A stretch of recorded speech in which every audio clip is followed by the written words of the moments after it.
Assalamualaikum.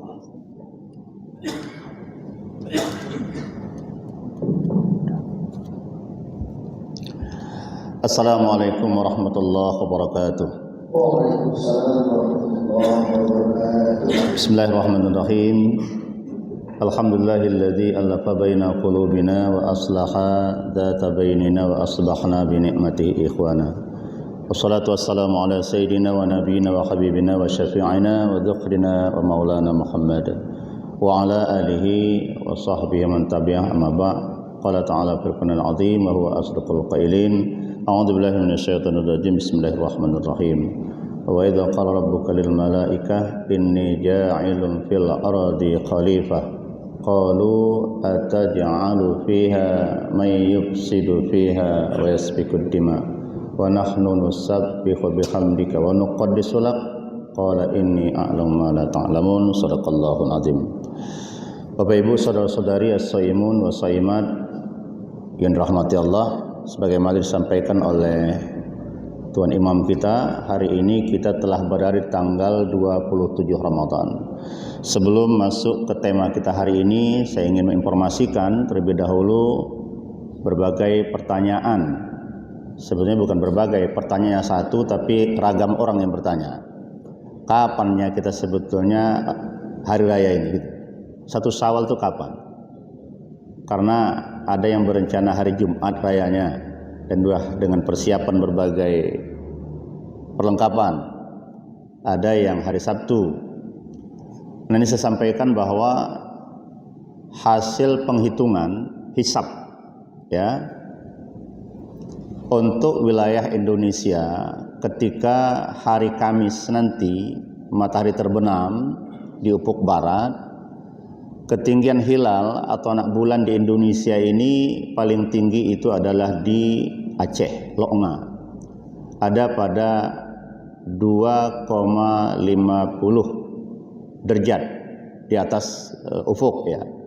Dan yang paling rendah itu di Papua. Papua, Jawa itu sama 1 derajat, Medan 2 derajat, Aceh 2,5 derajat. Nah, berdasarkan kriteria derajat ini di Indonesia kelihatannya belum memungkinkan terlihat hilal itu. Sesuai dengan kesepakatan Menteri Agama BIMS, Brunei, Indonesia, Malaysia dan Singapura, bahwa kemungkinan terlihat hilal di negara Asia Tenggara ini kalau hilal Ramadan itu atau hilal bulan tahun Hijriah ini itu berada di ketinggian 3 derajat ke atas. Kalau sebelum 3 derajat maka tidak memungkinkan terlihat di Indonesia dan juga negara Asia Tenggara ini.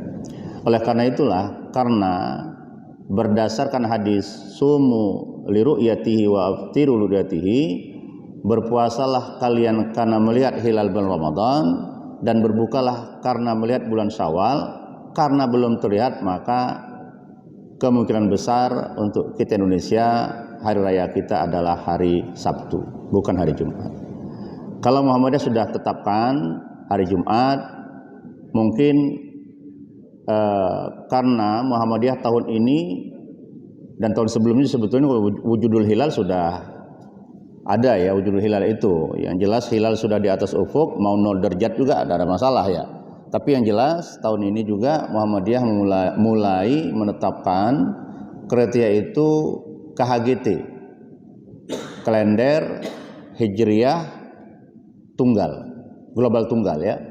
Kalender Hijriah global tunggal. Jadi kriterianya dimanapun di muka bumi ini hilal bisa terlihat, maka berlaku untuk seluruh dunia, kira-kira gitu. Nah, potensi terlihat untuk hari Kamis nanti itu ada di Afrika Barat, Maroko tepatnya. Jadi di sana kemungkinan terlihat memang hilal bulan Syawal ya pada hari Kamis sore nanti. Nah, tetapi sekali lagi karena kita masih menggunakan kesepakatan atau rumus imkan ru'yah tadi, negara Mabim sudah berdasarkan hadis Rasul tadi bahwa kita berpuasa karena melihat hilal dan berbuka karena melihat hilal, penglihatan itu berlaku untuk satu daerah dan daerah yang berdekatan. Kira-kira begitu. Itu yang kita gunakan di Indonesia ini dari Kementerian Agama. Oleh karena itu kepada Bapak Ibu, supaya lontongnya tidak basi, ini saya informasikan. Nanti buat lontong hari Kamis ternyata rayanya Sabtu, basi kan sayang itu. Ya. Tapi kalau memang terlanjur dibuat nggak apa-apa, diantar ke rumah Ustaz Hasan Maksum ya. Kampung Bambu sana daripada basi kan. Jadi saya kira ini informasi awal ya. Nah sekarang kita masuk ke tema hari ini. Tema kita adalah etika lingkungan. Bapak Ibu rahimakumullah. Etika lingkungan ini tentu terlalu luas kalau kita bicarakan. Kita petakan saja. Peta konsepnya. Etika lingkungan ini pertama lingkungan dalam bentuk flora, yaitu tumbuh-tumbuhan, pohon-pohonan. Yang kedua etika lingkungan kita fauna, yaitu dalam hewan, bagaimana etika kepada hewan. Kemudian etika lingkungan alam terbuka, di jalan, di sungai, di laut, ya itu bagaimana etika lingkungan kita. Dan terakhir nanti etika lingkungan kita berkenaan dengan jiran tetangga. 4 saja kita bahas, ya 4 itu sudah luar biasa itu. Nah pertama kita mulai dari etika kita terhadap flora. Ayat yang saya bacakan tadi sebagai mukaddimah itu ada pada surah Al-Baqarah ayat 30 Bapak Ibu. Di situ Allah tegaskan wa idza qala rabbuka lil malaikah inni ja'ilun fil ardi khalifah. Kata Allah, aku berencana akan membuat khalifah di muka bumi itu, pemimpin di muka bumi itu, pengelola bumi itu. Spontan malaikat protes Bapak Ibu. Seolah-olah malaikat sudah punya prediksi dari makhluk yang akan diciptakan ini. Qalu ataj'alu fiha may yufsidu fiha, itu dulu. Ya Allah, apakah Engkau akan menciptakan satu makhluk yang nanti dia berbuat kerusakan di bumi itu? Jadi ada potensi manusia dalam prediksi malaikat akan berbuat kerusakan di muka bumi ini. Menebang kayu sembarangan, menggali bukit, gunung sembarangan. Itu sudah ada dalam prediksi malaikat. Yufsidu fiha wa yasfikud dima. Dan prediksi kedua akan terjadi pertikaian di muka bumi nanti. Dan ini kerap terjadi Bapak Ibu. Kalau sudah nanti menjelang pemilihan, apakah pemilihan pilpres, kepala daerah, pileg, nah mulailah itu ada pertikaian di sana. Ini yang risaukan atau yang dikhawatirkan oleh para malaikat itu. Muncul kerusakan-kerusakan itu kalau makhluk yang Allah rencanakan itu diciptakan. Tapi Allah mengatakan, qul inni a'lamu ma la ta'lamun. Allah mengatakan dalam perencanaannya bahwa aku lebih mengetahui daripada kalian yang tidak kalian ketahui, kira-kira begitu. Nah, akhirnya Allah ciptakanlah makhluk bernama manusia di muka bumi ini. Nah, apa yang terjadi? Sebagian memang apa yang dikhawatirkan malaikat itu terjadi.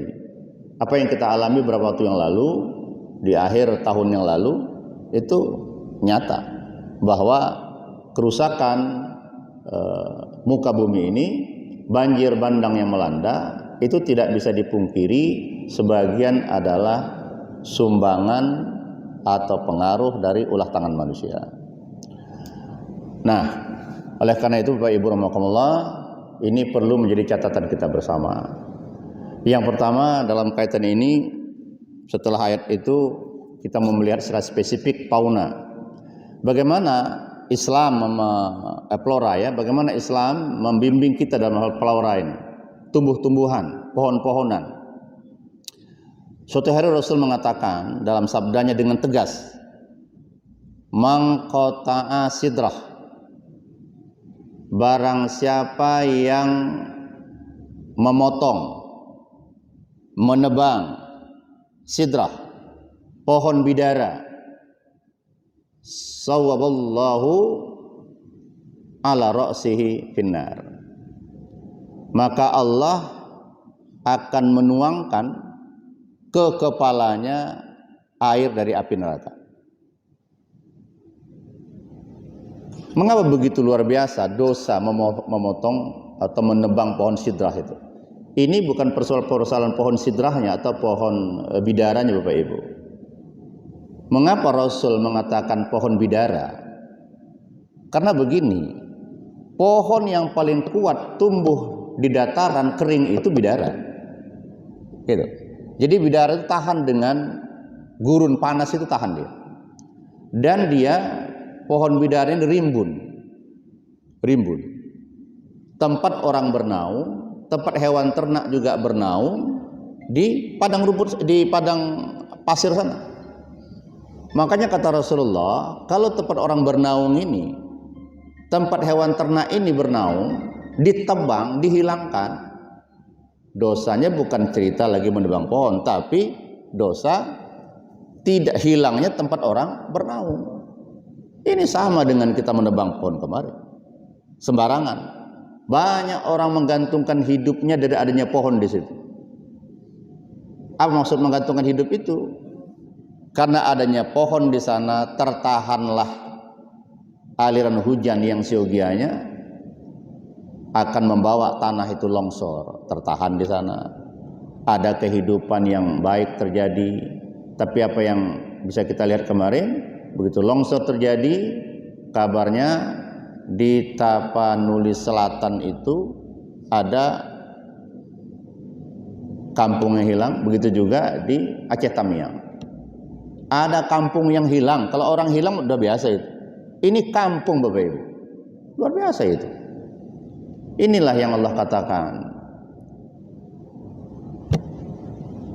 innama jazaa'ul ladzina yuharibullaha wa rasulahu wa yas'auna fil ardi fasadan.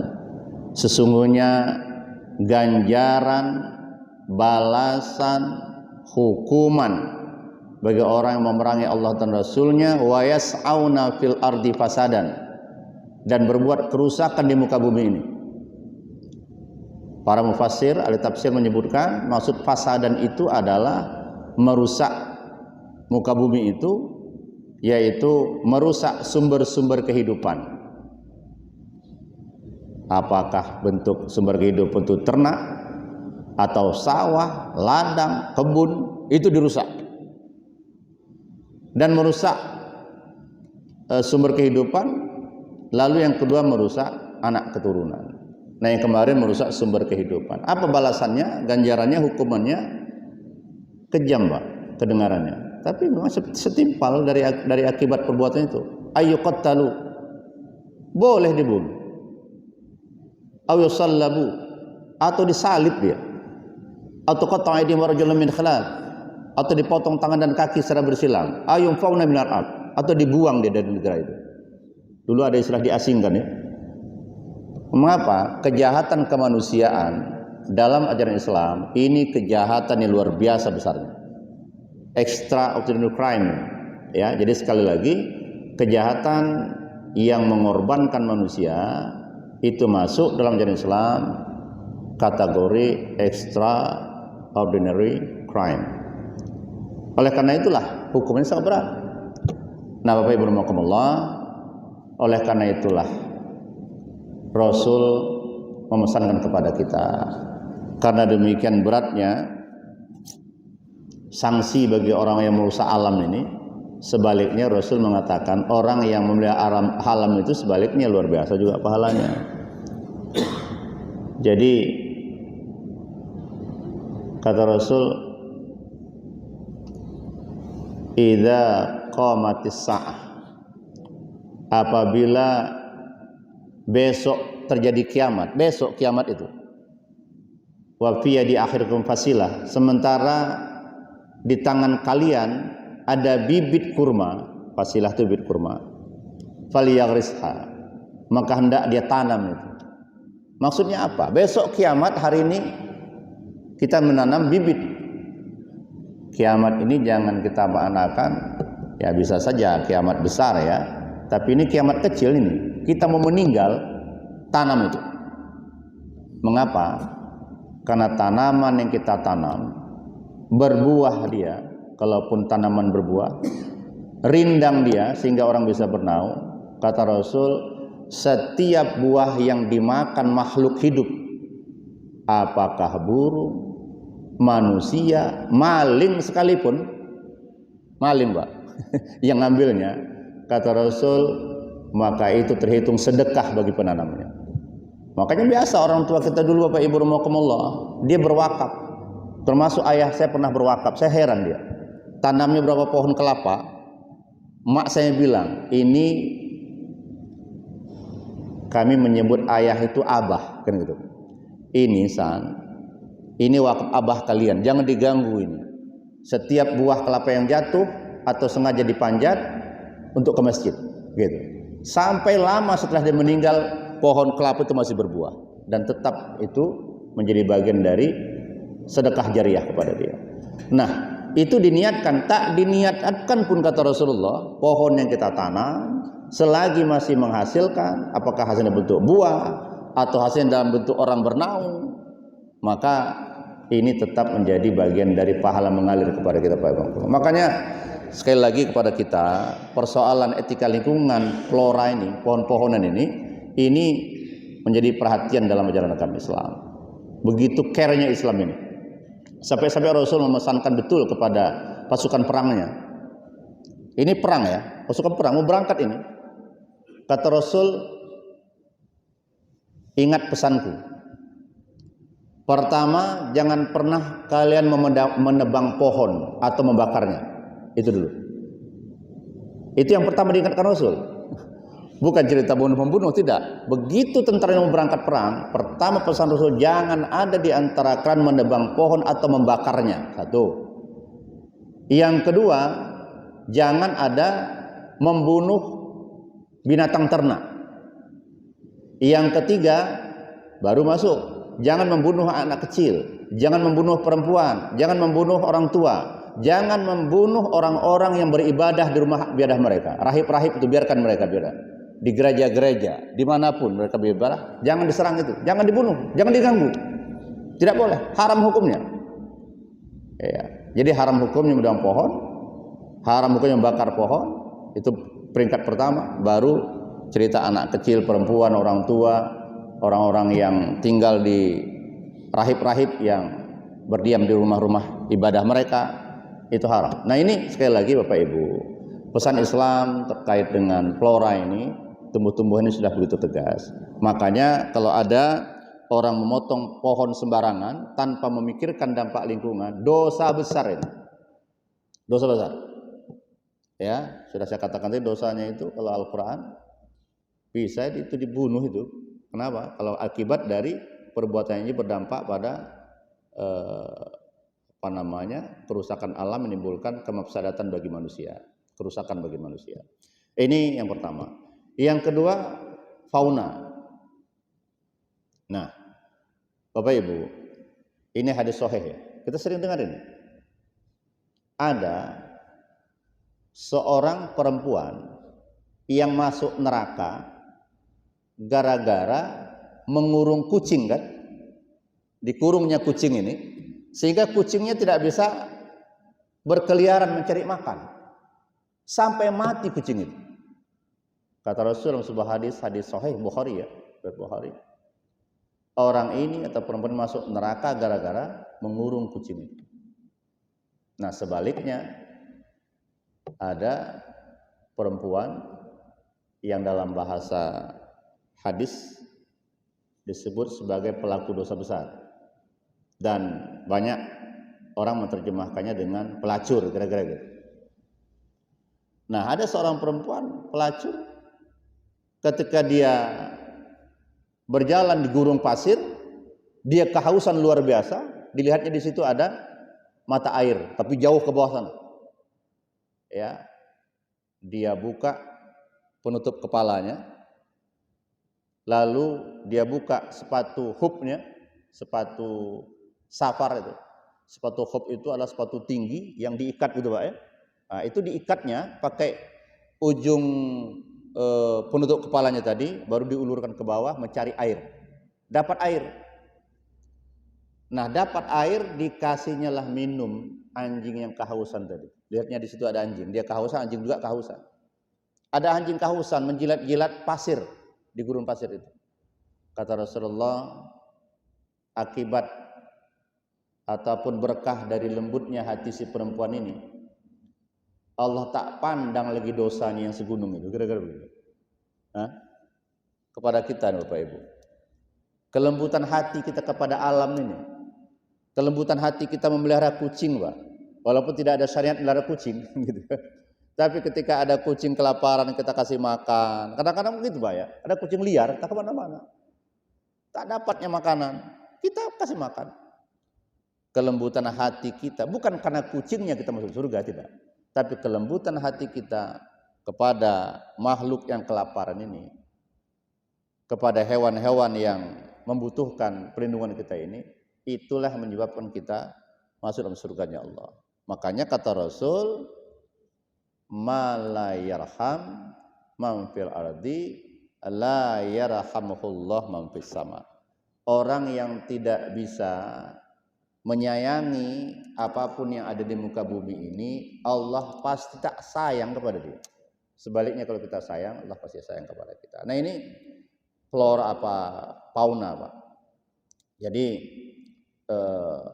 hewan-hewan yang ada di muka bumi ini, di sekitar kita, ini menjadi bagian sebetulnya wasilah perantara kita untuk mendapatkan cinta dan kasih Allah SWT. Baru yang ketiga, ini etika lingkungan ruang terbuka. Nah, ada sebuah hadis ini ringkas saja Pak, tapi mengamalkannya sulit bukan main, paling tidak pada budaya kita ya. Hadis itu begini, ittaqu mala'inas salas, hati-hatilah kalian, takutlah kalian, awaslah kalian terhadap 3 hal yang membawa laknat. Membawa laknat Allah, laknat malaikat, laknat manusia, laknat alam sama dia. Ngeri ini, 3 hal. Apa itu? Kata Rasul, yang pertama al-baras bil mawarid. Baras ini sebetulnya, mohon maaf Pak pada kita, ini buang air. Buang air besar atau buang air kecil di aliran, di air yang mengalir. Bisa di sungai, di parit. Dan termasuk pada kata baras itu adalah membuang sampah ke parit. Membuang kotor-kotoran. Jelas-jelas dipegangnya bangkai tikus Pak. Buangnya ke parit itu. Ini mendapat laknat ini. Dilaknat Allah ini. Laknat malaikat. Laknat makhluk ini. Ya, kalau ada bangkai tikus begitu, siapkanlah wadahnya. Apakah diambil plastik kresek, nanti dibuang ke tempat yang layak, tempat pembuangan sampah. Kenapa? Ini bukan cerita bersih lingkungan, Pak. Kalaupun itu menjadi tuntutan dalam kehidupan bersosial kita.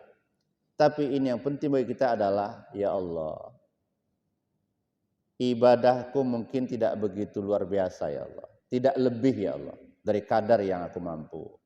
Tapi boleh jadi dengan ini engkau sayang kepadaku, kan gitu. Bersih lingkungan ini. Innallaha yuhibbut tawwabin wa yuhibbul mutatahhirin. Allah cinta kok. Jadi Allah sangat cinta kepada orang yang bersihin. Jadi lingkungan. Pertama tadi adalah kata Rasulullah, orang yang mendapat laknat pertama adalah orang yang buang sampah atau kotoran di air yang mengalir, di parit, di sungai. Kita rindu Bapak Ibu, sungai kita yang bisa kita mandi di situ. Rindu kita. Jadi mohon maaf saya katakan, jangankan untuk mandi, menjijakkan kaki pun kita segan kadang di sungai kita itu. Pekat hitam, limbah di situ. Ya, bagi kita yang pernah mungkin keluar ya, pakai Eropa, ya kan, atau daerah sekitar lah. Sungai-sungai mereka itu luar biasa Pak, bening airnya, tidak ada sampah di situ. Bahkan burung-burung berenang-renang di situ. Ya saya mohon maaf lah ketika di Amsterdam ya, saya lihat Pak banyak burung belibis Pak. Ya kan? Di kanal-kanal Amsterdam itu banyak burung belibis. Dalam hati saya, ini kalau di Medan selesai ini saya pikir kan. Selesai burung belibis ini. Tapi di sana jangan sempat ditangkap itu. Berapa euro kan gitu dendanya kan? Sempat ditangkap burung belibis itu atau ditembak, ya itu sudah jelas itu hukumannya berapa euro itu kan. Hukumannya berat itu dendanya. Jadi Indonesia kita belum.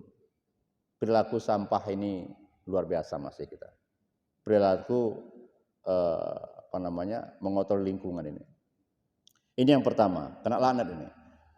Yang kedua kata Rasul fi qaniyatit tariq, membuang sampah ke tengah jalan. Kalau tadi kan ke parit nih. Ini ke tengah jalan dibuang. Jelas-jelas sampah itu sampah keluarga, sampah rumah tangga di halamannya, sapunya ke jalan sana. Ini kena laknat. Yang ketiga, fidzilli, membuang sampah, membuang kotoran di tempat-tempat orang bernaung. Bapak Ibu rahimakumullah. Pada masa wali kota kita Rahut Manharahap, ingat saya, itu banyak dibuat halte, Pak. Halte yang kayak itu penutup. Wah, bagus, luar biasa. Tapi naudzubillah, di sebagian halte itu kalau kita duduk pesing, Pak, di situ. Pesing. Entah kapan mereka buang pipis di situ. Ini kena laknat ini. Saya Bapak Ibu rahimakumullah, memang belum pernah melakukan penelitian. Tapi kuat dugaan saya, orang-orang yang membuang sampah sembarangan, pipis sembarangan di halte-halte itu, lihat hidupnya, nggak akan ada yang sukses itu. Nggak ada yang sukses itu. Yakin itu. Mengapa? Karena dia dilaknat oleh makhluk. Dilaknat Allah, laknat manusia, laknat makhluk. Nggak akan ada itu yang sukses hidupnya itu. Ya, saya ulangi, karena dilaknat itu. Ya, kita tidak menghinakan orang ya. Tapi kalau itu terus diamalkannya, yakin kita tidak akan bertambah kehidupan ekonominya. Saya ada membaca buku, Pak. Buku itu ditulis Al-Jurjani. Judulnya Ta'lim wa Ta'alim. Ada beberapa hal yang membuat orang fakir, membuat orang miskin. Salah satunya, kata Al-Jurjani, membiarkan sampah dalam kamar sebelum tidur. Sampah, Pak. Jelas di kamar kita ada sampah. Kita biarkan itu sebelum tidur, tidak dibuang. Itu salah satu penyebab kepakiran. Oleh karena itu, mungkin ini kelihatannya dari sisi kasat mata tak terlihat, tapi yang jelas sampah yang ada di sekitar kita itu menjauhkan kita dari kasih sayang Allah. Innallaha yuhibbut tawwabin wa yuhibbul mutatahhirin. Allah senang, suka semua orang yang bersih ini. Tapi kalau sudah kotor, ya tak akan ada lagi peluang Allah berikan kasih sayang itu. Baru yang terakhir, itu tadi etika lingkungan terhadap ruang terbuka ya. Kita jaga bersama. Baru etika lingkungan kita jiran bertetangga, Pak. Nah, ini jiran bertetangga ini suatu hari, ini hadisnya satu saja saya bacakan, hadis ringkas ini. Suatu hari Rasul bersama sahabat-sahabatnya duduk bersama begini. Rasul bilang begini, wallahi, demi Allah, la yu'minu, wallahi la yu'minu, wallahi la yu'minu, sampai 3 kali diulang Rasulullah. Demi Allah, tidak beriman orang ini. Demi Allah, tidak beriman orang ini. Demi Allah, tidak beriman orang ini. Sahabat-sahabat takut waktu itu. Siapa pula yang tak beriman itu? Ditanya oleh sahabat, ya Rasulullah, man la yu'minu ya Rasulullah. Ya Rasul, siapa yang tak beriman itu? Kata Rasul, yang tak beriman itu adalah alladzi la ya'manu jaruhu bawa'iqahu, yaitu seseorang yang tetangganya tidak pernah merasa aman dari keburukannya, dari kata-katanya, kan gitu kan, dari perbuatan tangannya, mungkin kata-katanya yang tajam menyakiti hati tetangga, mungkin perbuatan tangannya yang sering merusak aset tetangga, ya barulah sekali kucing tetangga itu nyebrang, kucing Pak, dipukulnya kucing tetangga itu. Nah, ini kata Rasul tak beriman ini, tak beriman. Makanya Rasul sangat-sangat memesankan kepada kita tentang tetangga ini, terutama kalau ada kebaikan-kebaikan yang kita miliki. Siapa yang pertama kita beri? Kita mau sedekah, siapa yang pertama? Ya tetangga kita. Tetangga yang mana? Depan rumah dulu. Karena tetangga depan rumah itu yang melihat apa yang kita bawa masuk dan bawa keluar dari rumah kita. Itu dulu kita kasih, bukan yang kiri, di kanan atau kiri, enggak. Kalau kita ada rezeki, bersedekah ke tetangga, depan dulu. Habis itu baru kanan. Habis itu baru kiri. Nah, ini kata Rasul fadilahnya luar biasa. Man tolaba halalan. Barang siapa niat keluar rumah mencari rezeki yang halal. Istighfafan anil mas'alah. Niat keduanya menjaga harga diri supaya tidak minta-minta, tidak menjadi beban orang lain. Wa sa'yan ala ahlihi. Niat ketiga untuk menanggung nafkah keluarga. Dan niat keempat ta'atufan ala jarihi. Niat keempatnya kalau ada kelebihan rezeki, dia berbagi dengan jiran tetangga. Kata Rasul, ba'asallahu yaumal qiyamah wajhuhu kalqamalatal badri. Allah akan bangunkan dia, Allah akan bangkitkan dia dalam kuburnya nanti, wajahnya bersih seperti bulan purnama, Pak. Luar biasa, Pak. Makanya tetap kita niatkan, ada rezeki kita, kasihlah tetangga. Ya mungkin ada kita beli buah kurma kah, anggur kah, kasihlah. Apalagi ada anak-anak tetangga kita punya anak kecil, Pak ya. Anak kecil itu kan sangat senang tuh hatinya tuh. Bersih hatinya. Doakannya kita, makasih Wak ya, katanya Wak. Mudah-mudahan Wak tambah rezeki ya, tambah sehat dan selanjutnya lah ya. Doakannya kita. Ini kata Rasul, hak-hak tetangga ini mari kita jaga. Yang sempat kita ada menyakiti hati tetangga, karena kata Rasul, baik dan buruk kita itu dibuktikan dari tetangga. Ya, suatu hari Rasul bilang sama sahabat bahwa kalian masuk surga itu karena kebaikan kalian. Lalu sahabat bertanya, bagaimana kami tahu kami baik? Kata Rasul, kalau tetangga kalian bilang kalian baik, berarti kalian baik. Tapi kalau tetangga kalian bilang kalian jahat, berarti kalian jahat. Itu sudah. Jadi tetangga itu adalah saksi kita, Pak. Terutama ketika nanti kita disolatkan jenazah kita. Kaifa tashhadu ala hadzal mayit? Bagaimana kesaksian terhadap mayit ini? Baik, kata tetangga, baiklah itu. Ayo kalau tetangga kita sepakat bilang enggak baik, nauzubillah. Jangan sempat itu. Makanya saya ulangi lagi, berbuat baiklah kita. Jangan sempat perbuatan baik kita mendahulukan orang di luar, baru ya. Oh ya. Ya, saya ulangin. Berbuat baiklah kita sampai orang mengatakan kita baik. Siapa yang paling penting mengatakan kita baik? Bukan orang-orang di kantor kita, Pak. Enggak. Walaupun itu harus ya. Tapi yang paling utama dan sangat penting mengatakan kita orang baik adalah tetangga kita. Wallah, saya mau sampaikan, kalau ada orang begini, misalnya ada peminta-minta, jauh sana, katakan 150 meter, oh ada peminta-minta, nak, bu, pak, kalau bapak mau minta, bapak datang ke rumah yang sana, kan ada itu Pak, yang warna hijau, bapak datang ke sana, yakin bapak nanti dikasihnya itu. Kalau sempat ada orang berkata begitu tentang diri kita Pak, syukur alhamdulillah itu. Jangan dicela itu. Ini gara-gara wak sana itulah maka minta datang kepadaku. Wallah, jangan robah itu. Jangan robah itu. Kasih sayang Allah kepada kita.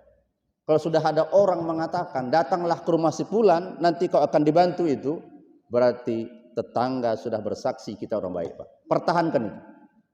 Rizki Allah ini ya insyaallah lemah luas lah. Kita kasih bagian rezeki kita, sekedar kemampuan kita, bertambah itu Pak. Tapi yang paling penting bagi kita bukan itunya. Paling penting bagi kita orang bersaksi kita itu orang baik. Itu luar biasa itu. Kalau sudah itu kita dapatkan, maka di penutup ini saya sampaikan hadis Rasul, ayyuma muslimin syahidalahu arba'ah bi khairin adakhalul jannah. Orang Islam yang mana saja sejak dia hidup sampai meninggal dunia dipersaksikan jiran tetangganya 4 orang saja kata Rasul yang menyatakan dia orang baik, adakhalul jannah. Kesaksian orang, terutama jiran tetangganya 4 orang itu pasti menjadi tiket bagi dia masuk ke dalam surganya Allah. Pasti itu. Lalu ada sahabat bertanya, kalau 3 juga kata Rasul. Kalau 2 juga bisa kata Rasul. Walam nas'alwanil wahid. Cuma ketika itu kata Umar bin Khattab, tidak ada yang bertanya kalau hanya 1 orang menyatakan yang baik. Artinya apa? Jiran tetangga ini mari kita jaga bersama. Mereka adalah saksi kebaikan bagi kita, dan mereka ini bagian dari keluarga kita untuk bisa saling menyaksikan di hadapan Allah SWT. Ini mungkin kajian kita dalam kesempatan hari ini. Tinggal 15 menit ke depan. Kalau ada angin diskusi yang ditanyakan, kami persilahkan. Assalamualaikum warahmatullahi wabarakatuh.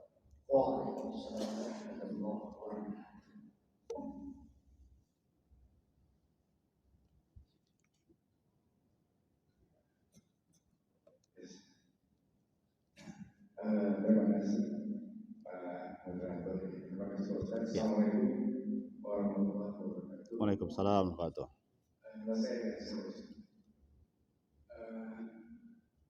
Pertama-tama saya sudah tunggu hari ini Ustaz. Jadi pas hari Ustaz masuk berhadir sebagai narasumber. Di tanggal ini memang saya tunggu Ustaz. Karena langsung bertemu dengan Ketua MUI Medan, betul ya? Iya, Medan ya. Betul Ustaz. Jadi saya bertanya kepada Ketua Medan kita, kapan Pak Ustaz asal masuk tanggal tanggal 17 hari ini ya? Karena besok kita libur Ustaz. Iya. Jadi saya pikir kesempatan yang baik. Karena memang kemarin saya ke Medan mau diskusi, tak sempat waktunya. Oh iya. Kesibukan kerjaan soal ini. Nah, menarik, kenapa tanggalnya saya tutup Ustaz? Nah, pas kali ini kan materi Ustaz tadi mengenai lingkungan hewan, tanaman dan hewan gitu ya. Saya maksudnya hewan ya. Nah, di awal Maret, salah satu yang menggemparkan Kota Medan, yaitu salah satunya saya Pak Ustaz gitu ya. Mengajak warga Medan berbondong-bondong untuk berbuka puasa bersama. Iya. Nah, kalau di sini dipicu oleh surat edaran Pak Wali Kota Pak itu di pertengahan Februari. Nah, edaran penataan penjualan daging babi. Ini persoalan tadi maksudnya kemarin Pak Bobi menyingkir pula Pak itu. Nanti jangan demo bukan bawa lagi bawa ya negara saya bilang enggak siap. Nah, balik ke materi tadi dan juga materi Pak Ustaz tentang lingkungan tanaman dan hewan dan kami Pak, bukan saya mengurus posisi lain juga, dan juga saya diskusi dengan bersama kita, organ aliansi model besi. Saya nggak begitu jelas juga mengenai kronologis terjadi kontroversi ini, gitu ya. Di satu sisi saya tinggal di Padangbulan, kita pula dengan lokasi berjualan. Mereka kan aliansi orang sana dari mulai asosiasi pedagang babi dan segala macam ikut turun tangan. Tapi untuk kosong hadir Pak Ketua MUI kan sekarang juga oleh Ketua MUI berani gitu ya, biasanya tak berani kan gitu. Contoh juga kalau mau turunkan masa kita turun juga itu kan gitu ya. Jadi bagus juga di kawasan pengajian untuk berbuka puasa bersama, konsolidasi, mendukung Pak Wali gitu ya. Yang sebenarnya terjadi apa nih Pak Ustaz? Kenapa sampai terjadi konflik usulan seperti itu ya? Mereka memaksakan untuk berjualan daging babi. Namun Pak Ustaz sampaikan bahwa ini kota modern, kota yang sudah martabat Iya. apa namanya masing-masing ya. Iya. Ada tempatnya itu bukan melarang tapi Mengatur ya. Namun hari ini sudah tidak Pak. Iya. 24 Maret ini sudah tidak. Tapi dulu pertama Maret dan minggu ketiga Februari itu panas sekali. Iya.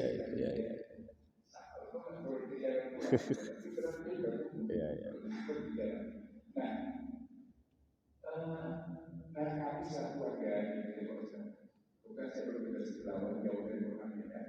Kalau tahu pula masalah yang terjadi, mungkin Pak Ustaz bisa jelaskan ini mengaitkan dengan materi dari tanaman, tumbuhan, tanaman dan hewan dan lingkungan. Di mana proses terjadi itu tidak terjadi konflik yang panas, masih sifat proses. Saya minta wajib Ustaz kronologisnya dan juga bagaimana kita menyikapi itu karena memang benar-benar dan mereka berjalan kegiatan yang bagus.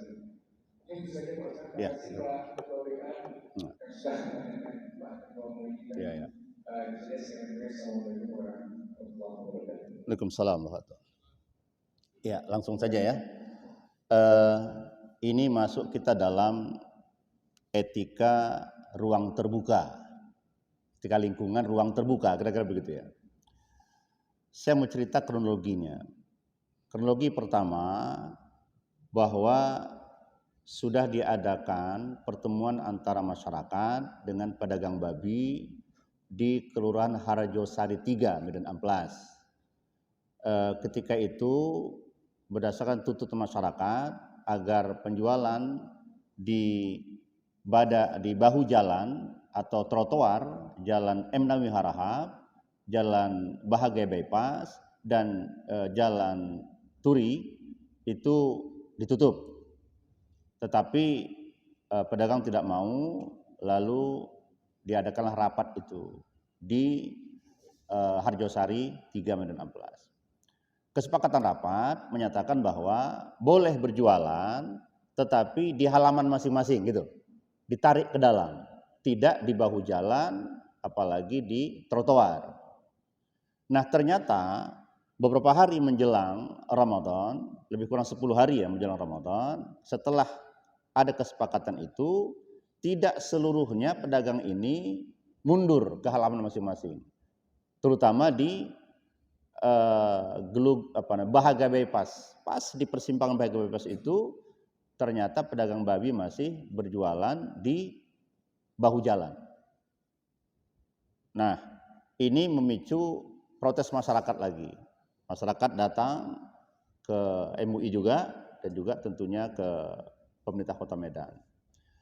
Akhirnya untuk mengantisipasi konflik, karena bahasa mereka begini, kalau ini mereka tidak mundur juga, tidak menghormati kesepakatan, maka kami dari aliansi beberapa masjid di jalan disebutkan tadi, Jalan M. Nawawi Harahap, Bahagia Bypass, dan Jalan Turi, akan bersama-sama menggeruduk itu, kira-kira begitulah. Nah, karena khawatir muncul konflik sosial yang meluas, akhirnya Pak Wali mengeluarkan surat edaran itu. Inti surat edaran itu bukan melarang, tapi menata, mengatur. Itulah. Nah, tapi dipahami oleh pedagang ini dengan tafsiran masing-masing itu melarang. Akhirnya mereka buat demo sebelum ada demo tanggal 3 Maret itu. Juga sama-sama bulan Ramadan itu ya demonya, yang dipimpin oleh Lamsiang Sitompul, kira-kira begitu ya. Nah, baru kawan-kawan dari aliansi dan ormas Islam, ormas kepemudaan juga, ini mendesak untuk melakukan demo. Akhirnya saya menetralisir sebagai ketua MUI.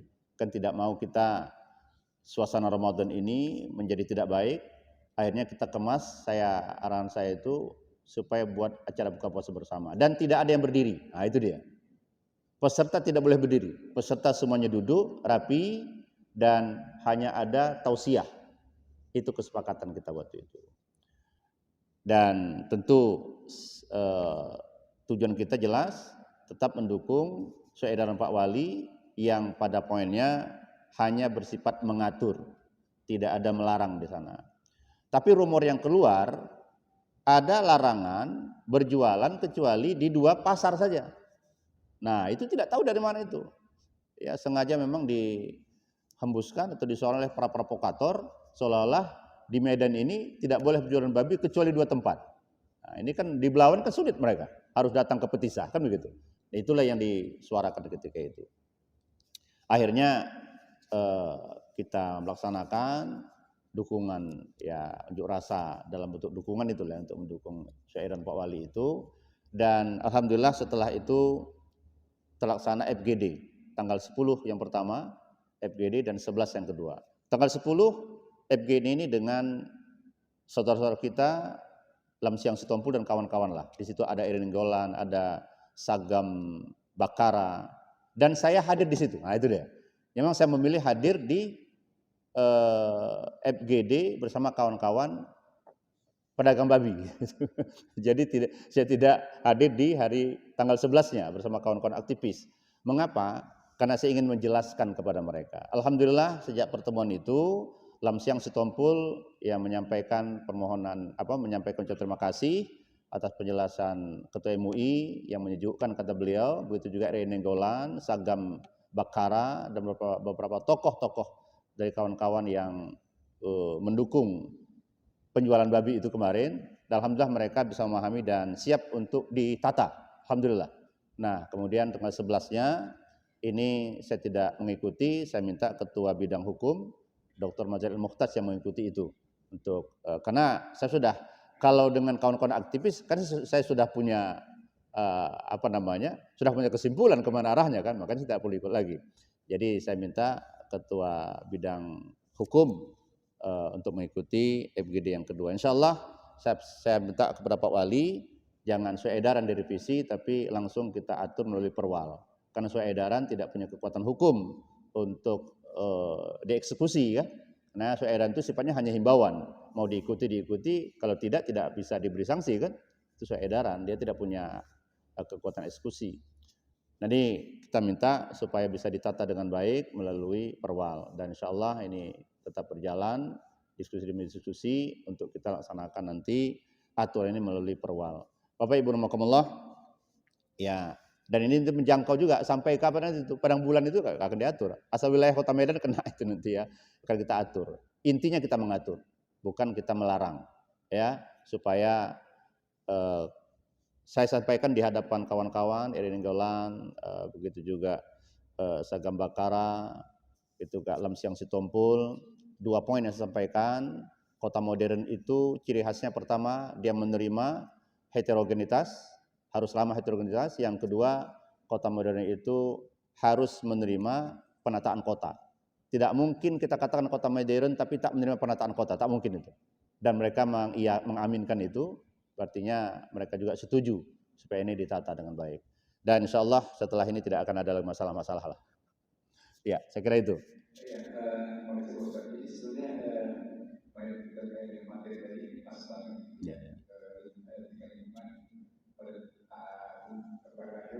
Ya, ya. Ya. Saya pikir saya